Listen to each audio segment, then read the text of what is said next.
26 नवंबर 2008 रात के करीब 8:30 बजे मुंबई अपनी रोज की रफ्तार में थी। समुद्र शांत था, लेकिन उसी अंधेरे समंदर में कुछ ऐसी हलचल थी जिसे अगर समय रहते पढ़ लिया जाता तो शायद इतिहास की सबसे भयावह रात टल सकती थी। ये कहानी गोलियों की नहीं, चेतावनियों की है। ये कहानी आतंकियों की नहीं, उन संकेतों की है जो आए, पर क्या वे समझे गए?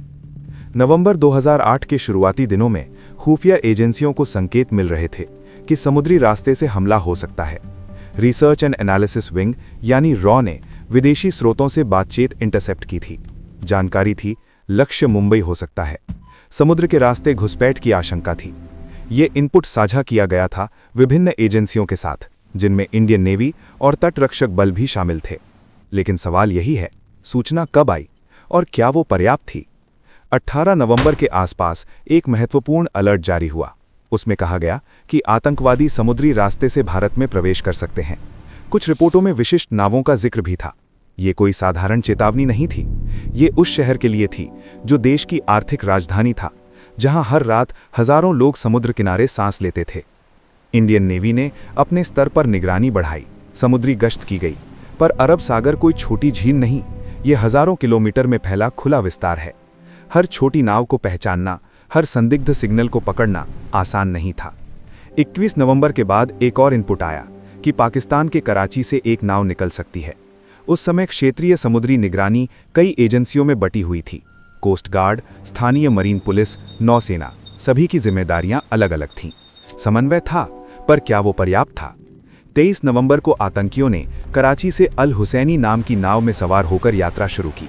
रास्ते में उन्होंने भारतीय मछुआरों की नाव कुबेर को हाईजैक किया।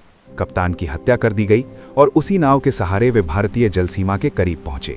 समुद्र में रेडियो साइलेंस था। आतंकियों के पास जीपीएस था, प्रशिक्षण था और एक साफ मिशन था। 26 नवंबर की शाम वे मुंबई के कोलाबा तट के पास उतरे, रबर बोट से, बिना किसी शोर के। उस समय शहर में किसी को अंदाजा नहीं था कि कुछ ही घंटों में ताज होटल, ओबेरॉय, नरीमन हाउस और सीएसटी स्टेशन गोलियों की आवाज से गूंज उठेंगे। जब गोलियां चली तब देश को समझ आया कि हमला समुद्र के रास्ते हुआ है। तब सवाल उठा, क्या चेतावनी पहले नहीं थी? क्या नौसेना को पर्याप्त जानकारी दी गई थी? क्या स्थानीय तंत्र को और सतर्क किया जा सकता था? बाद की जांचों में सामने आया कि सामान्य अलर्ट जरूर थे, लेकिन विशिष्ट कार्रवाई योग्य जानकारी सीमित थी। समुद्री सुरक्षा उस समय आज जितनी मजबूत नहीं थी। मरीन पुलिस के पास संसाधनों की कमी थी। तटीय रडार नेटवर्क अधूरा था। एजेंसियों के बीच सूचनाएं साझा हुई, पर उनमें स्पष्टता और तत्काल कार्रवाई की दिशा शायद उतनी मजबूत नहीं थी जितनी होनी चाहिए थी। हमले के बाद तस्वीर बदली। तटीय निगरानी को पूरी तरह पुनर्गठित किया गया। रडार चेन बनाई गई। मछुआरों का पंजीकरण हुआ। समुद्री सुरक्षा को राष्ट्रीय प्राथमिकता बनाया गया। लेकिन उस रात जब 10 आतंकी शहर में दाखिल हुए, तब दांव पर सिर्फ मुंबई नहीं थी। दांव पर था भारत की आंतरिक सुरक्षा का भरोसा। दांव पर थी दुनिया के सामने देश की छवि, और दांव पर थीं 166 जिंदगियां।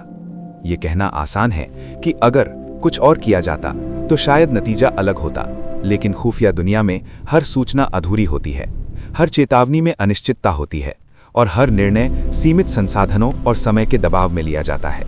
तो क्या चेतावनी समय रहते रोकी जा सकती थी? शायद। क्या सब कुछ स्पष्ट था? शायद नहीं। इतिहास अक्सर साफ जवाब नहीं देता, वो सिर्फ आईना दिखाता है। 26/11 ने हमें सिखाया कि समुद्र की खामोशी पर कभी भरोसा मत करो, क्योंकि कभी कभी सबसे बड़ा खतरा लहरों की आवाज में नहीं, उन संकेतों में छिपा होता है जिन्हें हम सुन तो लेते हैं पर समझ नहीं पाते।